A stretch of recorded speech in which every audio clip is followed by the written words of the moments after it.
சர்ச்சுக்கு வா, சர்ச்சுக்கு வா, வந்துரு வந்துரு வந்துரு வந்துரு. யார கூப்பிடுறாருன்னு நினைக்கிற? ஞானஸ்தானத்துது சபை கூப்பிடுறாரு. அது சபை தான், அது விசுவாசி தான். வரமாட்டேங்குதுங்க. சபை கூப்பிட்டு எடுக்கிறாரு விசுவாசிங்கள, ஊழியக்காரங்க எல்லாம் வந்துரு வந்துரு வந்துரு வந்துரு வந்துரு வந்துரு. இப்ப ஊழியக்காரர் என்ன பண்றாரு? வரலன்னா அது வீட்டுக்கு திருவந்து எடுத்து போய் கொடுக்குறாரு, வீட்டுக்குள்ள போய் திருவந்து கொடுக்குறாரு. ஆண்டவர் இருந்த இடத்துல தான் எல்லாம் வந்தாங்களே தவிர, கர்த்தருடைய பிள்ளைகளை ஒரு நாளும் தேவனுடைய ஆசீர்வாதம் விடுதடி.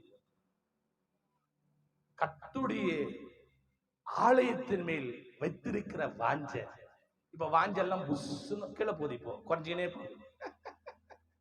வாஞ்ச ஆச்சை பாச்செல்லாம் வேற எங்க போச்சு? இப்போ கர்த்தருடைய கிருபை. வாசிச்சு பாருங்க, 1 நாளாகமம் 29:8 வாசிச்சு பாருங்க.